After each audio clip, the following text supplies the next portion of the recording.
Bonjour et bienvenue à ce vlog numéro 21. Ça fait très longtemps que je n'ai pas enregistré. La dernière fois, c'était début mai, mais me revoilà.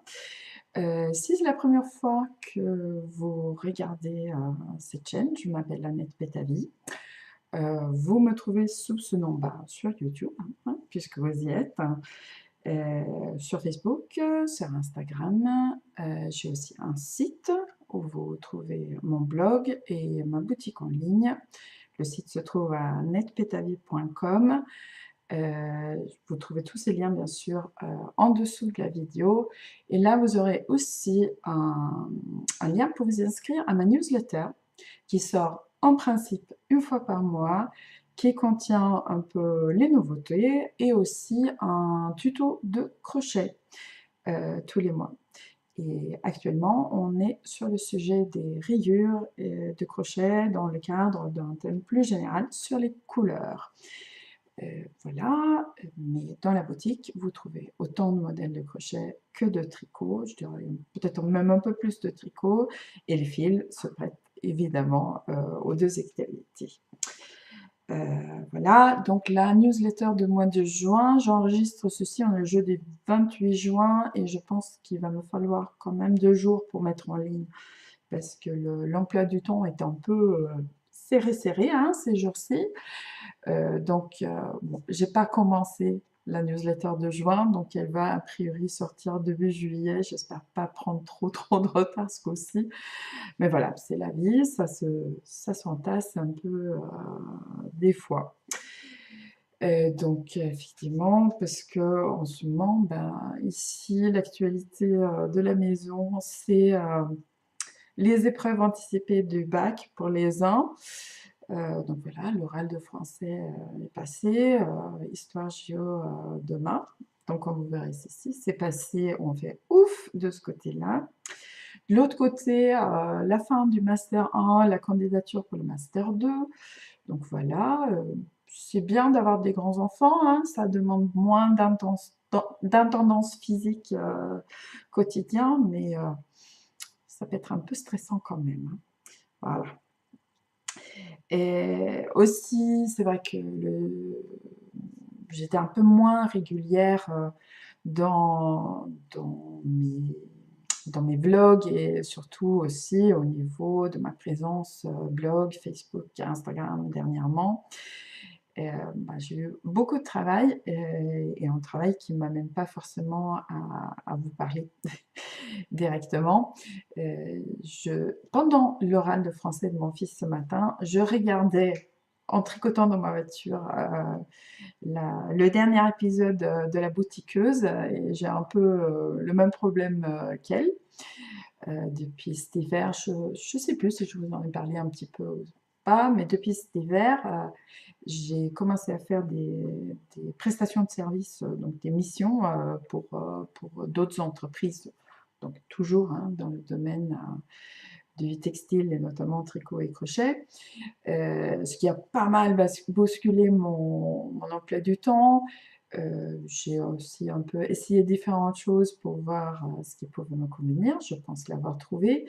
Mais bon, je ne suis pas du tout encore au point où j'aurai des tas de choses sur le coude que je peux juste vous envoyer quand je m'éclipse pour travailler à plein temps sur d'autres projets. Donc voilà, je m'en excuse. Bon voilà, je pense à partir de la rentrée et surtout l'année prochaine, je pense rentrer dans un rythme un peu plus régulier où les choses sont un petit peu plus prévisibles. Et puis bon voilà, et puis ma foi, hein, sinon je pense que c'est pas gravissime pour vous si vous n'avez pas de nouvelles de ma part pendant quelques semaines, parce que je pense que vous vivez tous des vies totalement pleines et qui sont très intéressantes même sans moi.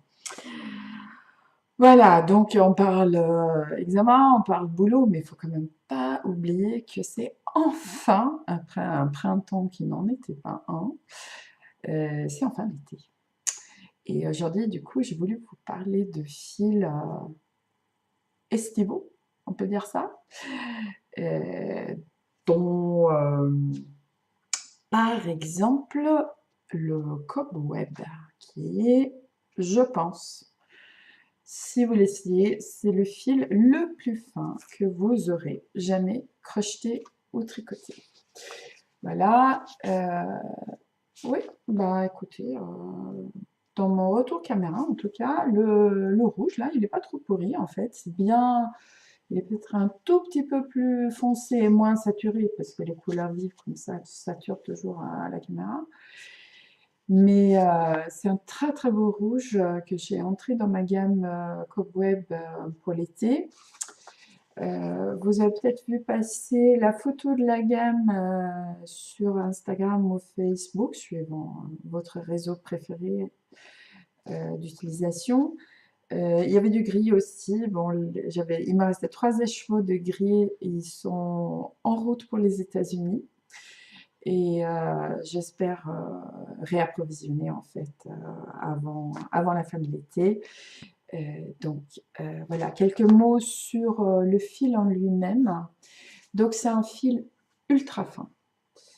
Je ne sais pas si on arrive à voir un peu la finesse des brins. Voilà. Voilà la grosseur, si on peut ainsi dire, de ces fils.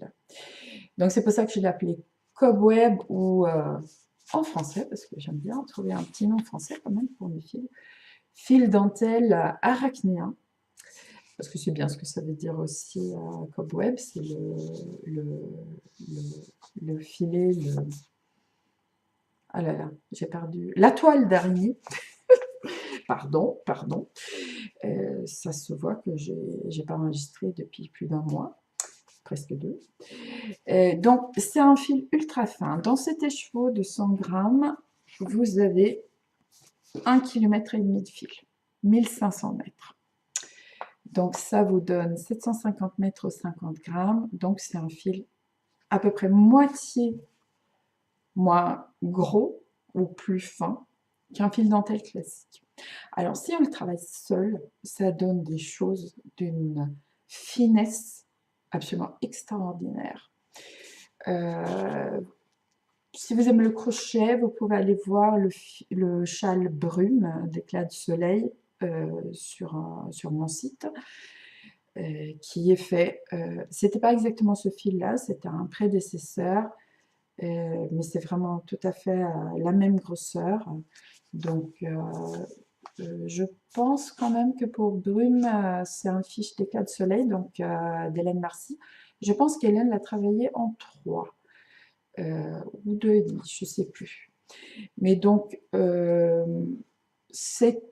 travailler seul, ça donne un résultat vraiment formidable de finesse et de légèreté.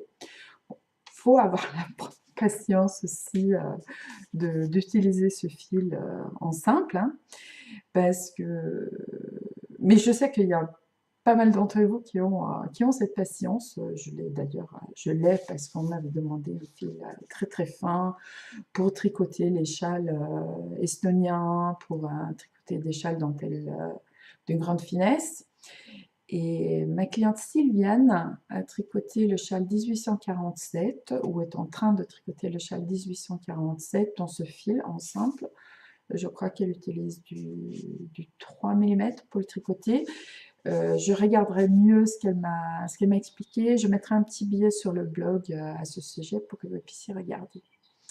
Après, ce fil en double, là, on retombe sur un fil dentelle lace classique. Donc là, on peut tricoter, notamment, il y a quelques châles absolument magnifiques de Kirsten Capot en boutique pour ce grosseur de fil. Et puis, vous avez peut-être, bien sûr, des modèles ailleurs aussi. Vous pouvez utiliser ce fil en double pour les modèles qui sont faits pour la London. Donc là, il faut compter qu'en doublant, vous retombez sur 750 mètres ou 100 grammes, donc 375 mètres pour 550 grammes. Donc il faut en tenir compte dans la consommation de fil. Mais vous bénéficierez toujours donc de ce mérinos, c'est un 100% mérinos, vraiment très très doux, très moelleux, très agréable à travailler. Donc voilà, si ça vous intéresse, je ne peux que vous encourager à tester un écheveau, d'autant plus que franchement, vu le métrage, le prix est tout petit, tout petit. Et c'est un fil très intéressant. Personnellement, j'ai envie d'agrandir un petit peu la gamme. C'est un peu, on va dire, un produit de niche. Donc, j'essaye d'avoir, en fait, j'essaie d'avoir en permanence les crus, le gris clair dont je viens de vendre les dernières écheveaux et le gris ardoise qui est en rupture chez le filateur. Et j'y associe quelques coloris de saison. Et donc, cette saison, c'est le rouge vif, très très très beau, que vous voyez là. Donc la gamme de neutres, au moins, je pense que je vais essayer de l'utiliser aussi pour l'associer à d'autres fils dans la boutique, parce que pour obtenir des grosseurs intermédiaires et différents effets, c'est quand même très très intéressant de mélanger les fils aussi. Donc ceci dit, pour le cobweb, qui est donc un fil 100% laine, hein, 100% mérinos, mais ultra léger. Moi, je l'avais échantillonné en jersey en 3 mm, donc j'ai perdu l'échantillon parce qu'il était tout petit, mais ça donne quelque chose de très léger et chaud. Je posais ça sur ma main, je sentais que c'était de la laine, mais en poids, il n'y avait rien. C'est un peu, si vous connaissez des fées et vous voulez leur faire des tenues, c'est un super alternative pour les petites fées. Surtout que là, pour une fée, vous faites une garde-robe complète avec un écheveau de 100 grammes, ça c'est sûr. Mais voilà, pour la matière pour l'été, c'est quand même le coton qui vient à l'esprit. Et je vous ai déjà présenté sur le site et le blog et les réseaux sociaux, mais je vais vous les montrer ici aussi, les nouveaux coloris de la gamme Coton Bio. Donc, le filateur qui produit mon coton bio, ce qui est un fil certifié GOTS, hein, donc c'est du bon bio du début jusqu'à la fin. Parce que pour la certification GOTS, il faut que le coton soit cultivé de façon bio, et ensuite que tout le traitement qui se fait, y compris la teinture, se fait de manière tout à fait écologique. Et de toute évidence, ce filateur applique maintenant un procédé de blanchiment qui satisfait aux critères de GOTS, parce que il a obtenu des coloris bien plus éclatants qu'avant. Évidemment que j'ai craqué. Donc là, non, la caméra rend pas du tout justice à ce coloris qui est un rouge chaud éclatant et qui est un peu blanchi. Désolée. Donc tusilage papaye qui est plutôt fidèle, vert prairie qui est aussi plus soutenu dans la vraie vie que dans mon retour caméra, et encore du rouge parce que le rouge ça me fait complètement craquer. Celui-ci s'appelle rouge anémone parce que c'est un rouge qui me fait penser aux fleurs d'anémone. Vous savez, c'est un rouge très franc, très, très sympa. Voilà. Donc, 4 coloris qui viennent s'ajouter aux autres coloris de la gamme. Et ces coloris bien vifs, bien sympas. J'aime beaucoup les associer aux deux coloris très nature neutre comme ça, ficelle et nature. Bah alors, et donc, pour travailler le coton, oui, une petite remarque aussi, j'ai eu la question sur le blog, parce que ce coton, donc c'est un coton qui est doux et qui est mat.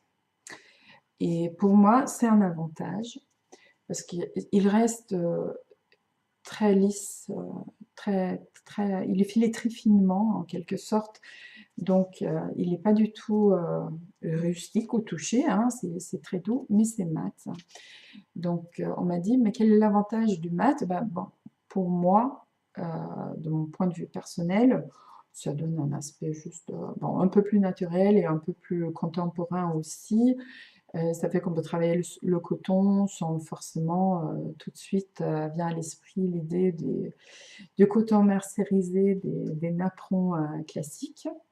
Aussi, le coton brillant a donc été mercérisé et la mercérisation est un procédé chimique, donc non compatible avec le label bio. Sinon, dans l'absolu, mat ou brillant, c'est une question de goût personnel. Ben, moi, je préfère un mat.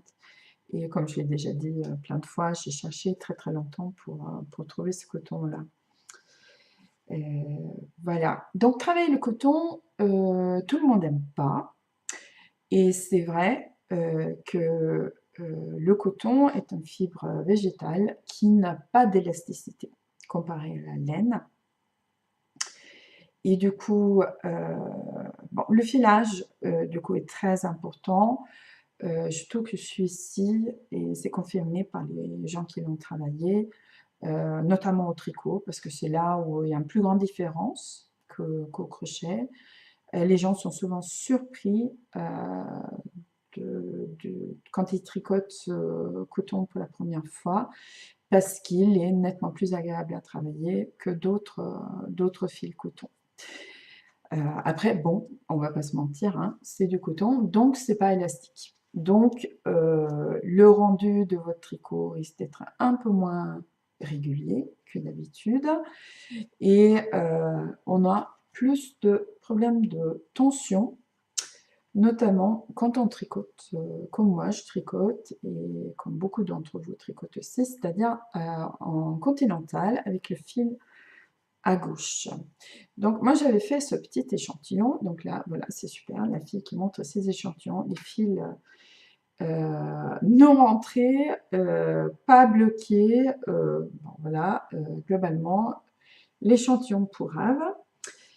Mais c'est pour vous expliquer un peu, donc en fait c'était aussi pour tester un peu la grosseur, tout ça, parce que je ne vous mens pas, je vais faire des modèles avec ces fils, des modèles bon, qui ne sont pas prêts pour cette année, mais qui seront prêts pour les 6 prochains. Voilà. Et du coup, il s'avère, donc moi je suis une tricoteuse continentale très détendue, j'applique très très peu de tension sur mon fil, et dans le coton, ça pose problème parce que du coup, j'obtiens pas du tout l'échantillon qu'obtiennent les personnes qui tricotent de manière française classique avec le fil à droite. Parce qu'on n'a pas la même manière de tensionner le fil. Donc, je pourrais bien sûr tricoter le coton de cette manière-là. Ce sera un peu plus lent, mais ça me travaillerait, ça me permettrait de travailler cette façon de tricoter un peu plus. Mais je suis une grande paresseuse et comme là, je voulais faire en fait des vêtements avec ce coton, je me suis dit, bon, on va peut-être trouver autre chose.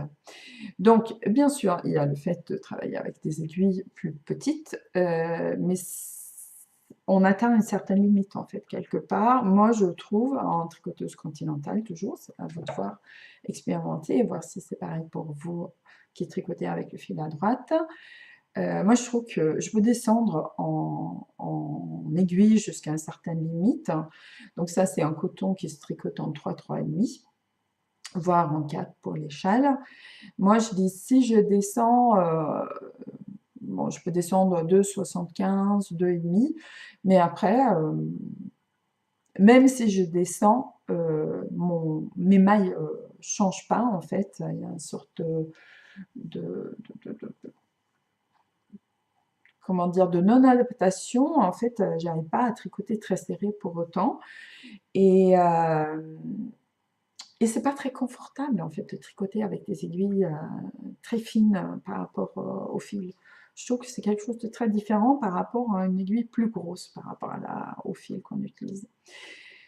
Donc j'ai testé parce que de toute façon, Impossible n'est pas français et c'est pas trop mon truc non plus. Donc j'ai testé différentes façons de faire. Et là, on voit rien parce que c'est pas bloqué, mais en fait, c'est plus large ici en bas qu'en haut. Et en haut, j'arrive sur du 3 millimètres, pile au même échantillon que ma copine Isabelle en 3,5. Et c'est un peu, bon, voilà, c'est la tricoteuse hyper régulière, toujours, qui obtient toujours l'échantillon, tout ça. Donc, c'est elle ma cobaye pour voir à combien je peux tricoter quelque chose. Donc, deux choses. J'ai mis plus de tension sur mon fil. Donc, d'habitude, moi, comme la grande feignasse que je suis, je tiens juste mon fil comme ça. Je le tiens dans ma main. Et voilà, je suis très détendue comme tricoteuse. Et là, en fait, j'ai tissé mon fil à travers mes doigts, comme ça, ce qui suffit pour mettre plus de tension. Hein. Donc, le fil court quand même très bien, hein. Mais ça met un petit poil plus de tension et ça permet de resserrer un petit peu. Pour la régularité, ben voilà, c'est pas élastique, donc ça, puis je suis pas une machine, mais je pense que là, c'est quand même pas trop pourri, hein. En haut, il y a des rangs raccourcis. Pour le coton, on va dire que je suis pas trop mal. Donc ce que je fais pour que ce soit plus régulier que, par exemple, ici, on va voir si la caméra arrive à capter.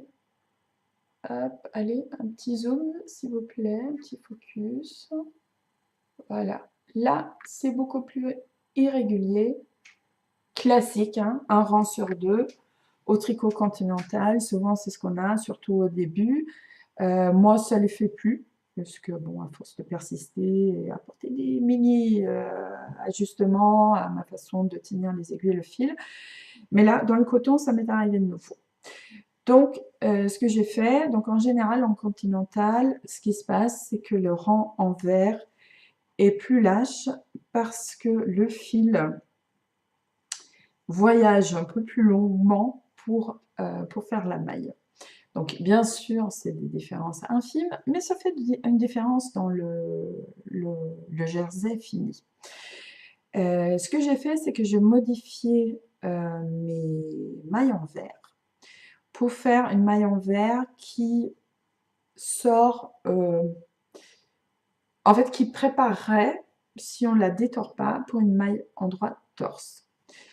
C'est une petite opération, je ne peux pas vous le montrer là. Si ça vous intéresse, dites-le moi dans les commentaires. Je ferai une petite vidéo pour montrer les deux façons de faire un maille en verre en tricot continental. Et je ferai une petite discussion du coup sur l'intérêt des deux manières de faire. Donc ça, en anglais, on appelle ça combination knitting. Ou je crois que combination uncrossed, un truc comme ça. Et en fait, ça permet de faire la maille en verre d'une manière plus rapide et plus simple. Par contre, ça vous oblige à la tricoter dans le brin arrière sur le rang endroit suivant.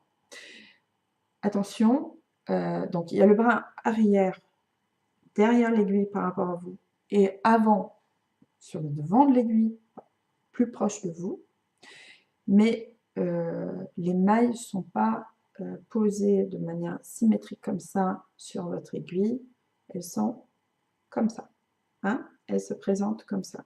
Donc normalement, quand vous tricotez à l'endroit, ça se présente comme ça et vous prenez, attention, il faut que je trouve le bon doigt, voilà, dans le brin avant qui se trouve là.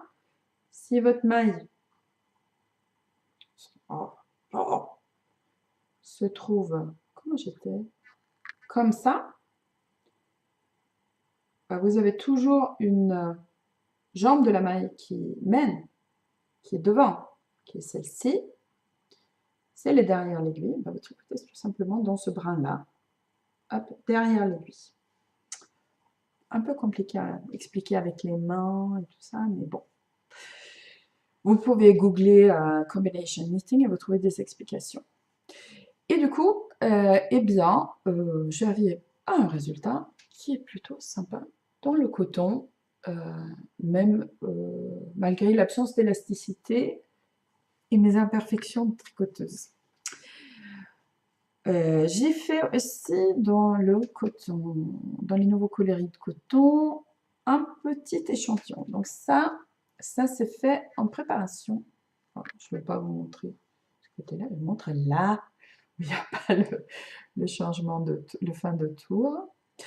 Donc ça, c'est du crochet mosaïque. Donc le coton, enfin c'est une matière très classique pour le crochet, donc ça marche quand même super bien en crochet.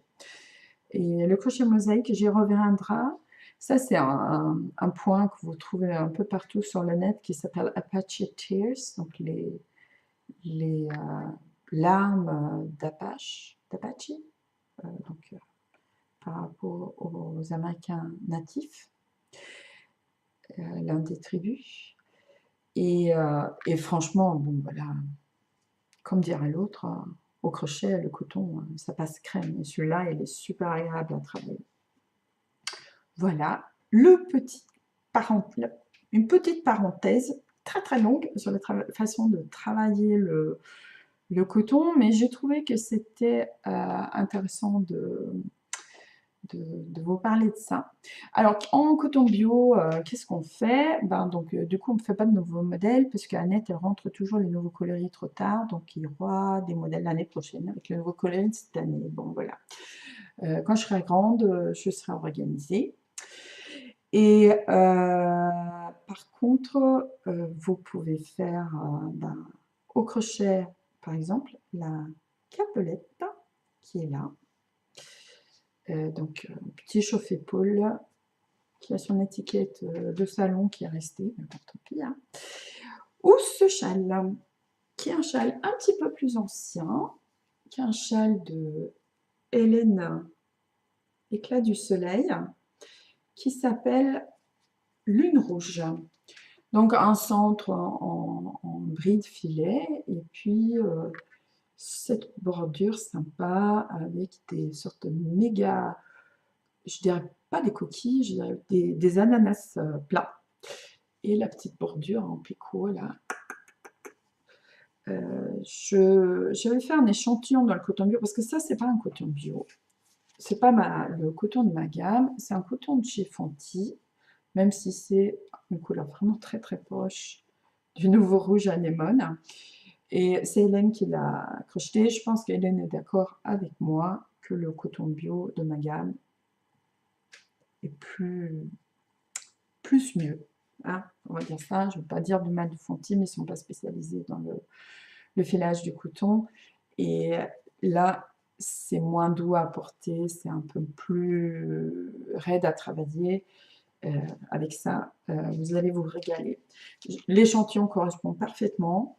J'avais fait un essai sur le blog il y a 1 ou 2 ans. Je vais essayer de mettre un petit lien.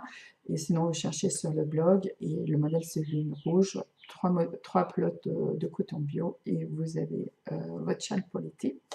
Ou votre petit chauffe-épaule. Donc aussi 3 pelotes de coton bio pour mettre sur un débardeur ou une robe.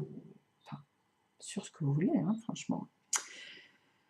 Voilà, donc coton bio, on continue dans le coton. Donc il y a aussi la version multicouleur qui existe déjà depuis, je crois que ça fait 2 ans que je l'ai. Et là aussi, il y a des nouveaux coloris que j'adore. Donc celui-ci, qui est un peu blanchi par la lumière là, qui est une superbe turquoise avec des petits, donc qui voyagent entre le turquoise et l'aqua un peu, passant un petit peu par le violet. Et celui-ci, bon, je suis désolée pour le rendu des couleurs, c'est fin de matinée et la luminosité de l'extérieur est déjà un peu trop forte. Donc, vous regarderez sur le site pour voir les vraies couleurs, parce qu'en appareil photo, ça a mieux marché. Donc là, on a du rose et un jaune un peu acidulé. Donc, vous les avez peut-être vus parce que je vous ai sollicité pour les noms de ces coloris. Pardon, excusez-moi, apparemment mon téléphone n'est pas sur silencieux. Donc celui-ci, je vous ai demandé sur Facebook et celui-ci sur Instagram. Donc, beaucoup de propositions sur Facebook, beaucoup qui m'ont beaucoup plu.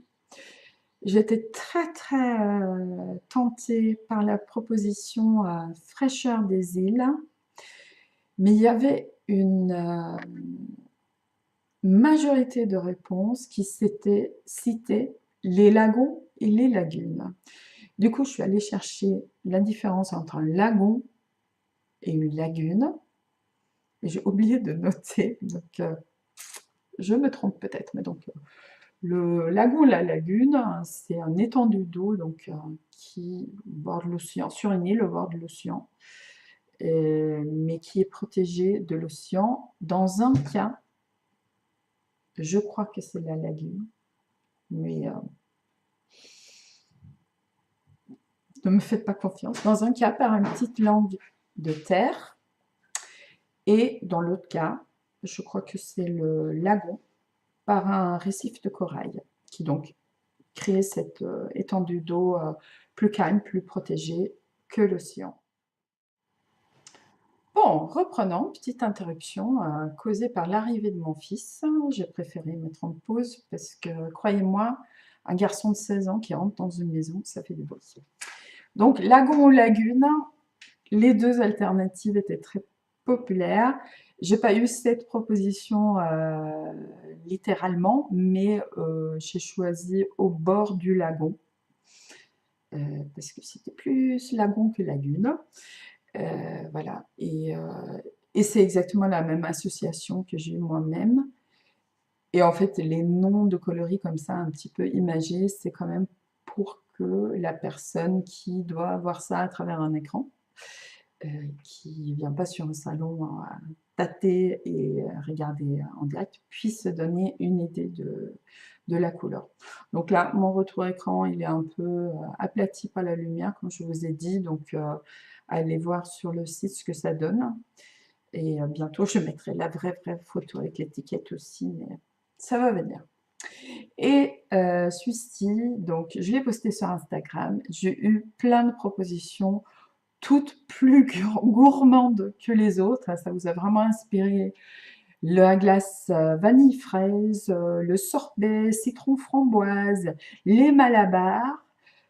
Et moi j'ai craqué, là j'ai craqué pour une proposition qui m'a été donnée, donc ça sera Pink Lemonade. Voilà. Et donc, en coton bio multico, on peut bien sûr tricoter les modèles que je vous ai déjà montrés ou crocheter. Ça, c'était surtout du crochet, effectivement.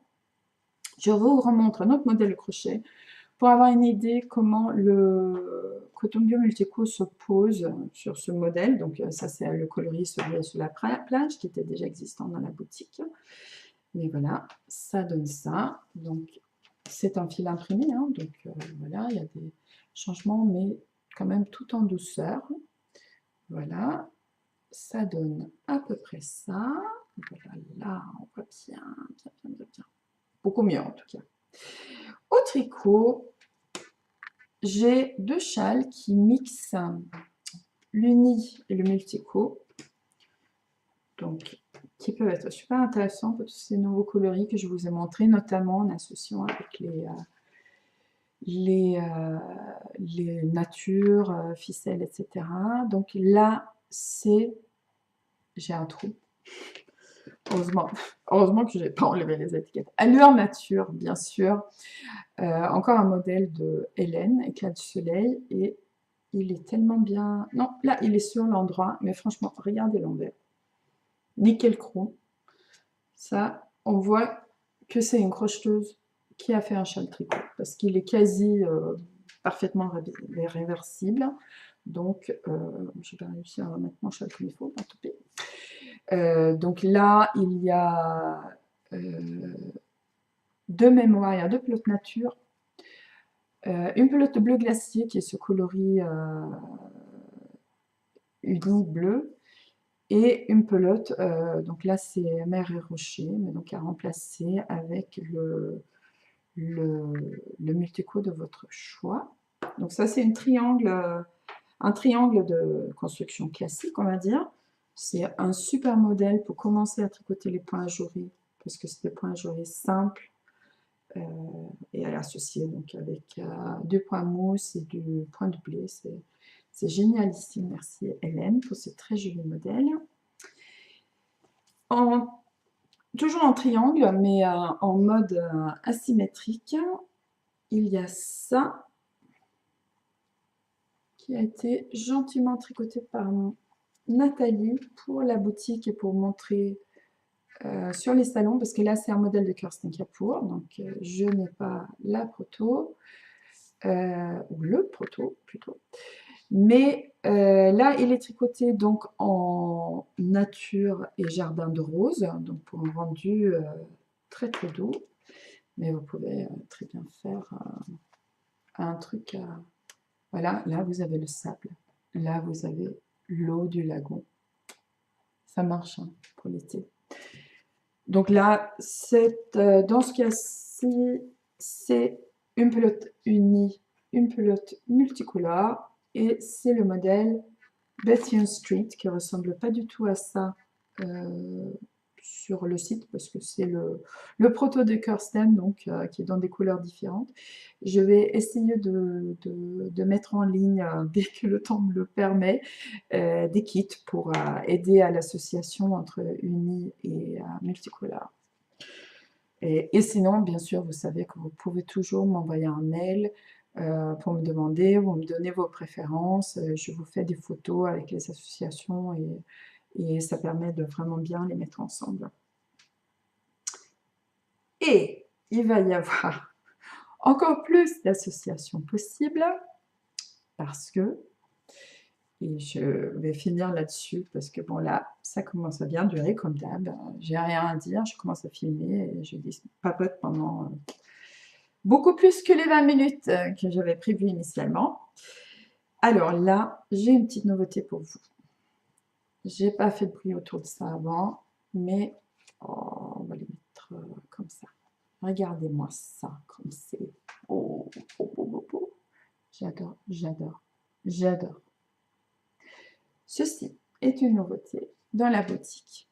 Ça s'appelle le coton denim, parce que c'est vraiment des couleurs de jean, et un effet chiné comme dans de jean. Et j'adore, je l'adore, je l'adore, je l'adore. Je viens de l'avoir, j'ai craqué. Quand j'ai vu ça chez mon fournisseur, et c'est, voilà. À noter que ce fil n'est pas bio. Je pense que, à mon avis, la matière première n'est pas très différente par rapport au toucher, mais il doit y avoir quelque chose dans le procédé qui ne permet pas d'avoir l'appellation. Mais bon, voilà, il n'est peut-être pas parfaitement politiquement correct, mais il est magnifique. Donc là, je vous présente le coloris Chambray, Régular et Brut. Donc, moi, je compte, donc pour dans longtemps, hein, puisque ce ne sera pas pour cet été, à la vitesse à laquelle je développe mes modèles. Je pense que au bord du lagon et Régular feront un super châle. Et je pense au tricot, et je pense qu'au crochet, une couverture bébé associant les trois coloris et le multico Pink Lemonade, ça devrait le faire. Et ces trois couleurs s'harmonisent quand même de façon absolument géniale entre elles. Et là aussi, j'ai sorti un modèle un peu plus ancien pour quand même vous faire une petite proposition, parce que par exemple là, imaginez la capelette en coton denim brut, truc de ouf. Si vous voulez ajouter un petit point d'intérêt dans le châle là, vous échangez juste l'uni contre un coton denim chambré, ça vibre encore un peu plus. Enfin voilà, ce truc là, ça a un potentiel de fou. Et je pense que dans les modèles existants, celui où ça serait vraiment intéressant de le tester, de tester 2 couleurs. Pas forcément 2 couleurs extrêmement proches, peut-être le chambré et le brut. C'est la couverture pour bébé ou pour vos petits genoux sur le canapé devant la télé. Stina, qui est en fait du coton bio tricoté en double, avec des sections en uni, en jersey, et des sections avec un fil de chaque couleur en point mousse, avec un petit système d'augmentation qui diffère selon les sections en jersey et en point mousse, histoire que les bords restent bien droits. Donc moi, je pense que en plus en tricotant en 4,5 ou 5, je ne me rappelle plus. Je crois que je l'avais tricoté en 5, mais ça peut se faire en 4,5, c'est peut-être un poil mou. Donc ça, avec ça et ça, moi, je pense que c'est un bon plan. Voilà, je voulais parler tricot en avion, mais là, ça va être juste trop long. J'y reviendrai la prochaine fois. J'espère bien enregistrer assez rapidement un nouveau vlog. Je ne devrais pas dire ça, parce que quand je dis ça, ça prend 2 mois, mais bon. Mais quand même, je voulais vous parler dès maintenant de ma fermeture estivale. Cet été, comme toujours, je ferme complètement pendant 4 semaines. On part en Suède, on laisse tout, on prend nos valises et on se pose sur notre île, dans notre maison, dans la forêt, avec vue sur le lac, et on pense plus à rien. Enfin, j'ai mis mes mails, hein, donc, mais voilà. Donc, il n'y aura pas d'expédition pendant cette période-là. Donc, dès maintenant, je vous propose, enfin, je vous explique que les dernières commandes qui sont envoyées avant la pause estivale sera les commandes passées au plus tard le 18 juillet, c'est un mercredi. Et à partir de là, les commandes physiques, donc fil, livres, aiguilles, etc., qui sont passées à partir du... Donc, après le 18 juillet à minuit, sont expédiées au fur et à mesure. Donc, en général, je procède par ordre chronologique et je fais le maximum, mais ça prend quand même toujours quelques jours pour éponger les commandes qui arrivent, même quand les gens sont en vacances, donc à partir du 20 août. Voilà, sur ce, je vais aller apporter une serviette à mon garçon qui a dû se mettre dans la piscine sans prévoir ça. Et je vous souhaite une excellente journée. J'espère que ce beau temps va durer et que ça va vous donner envie de tricoter les matières ou de crocheter les matières de l'été. À très bientôt. Au revoir.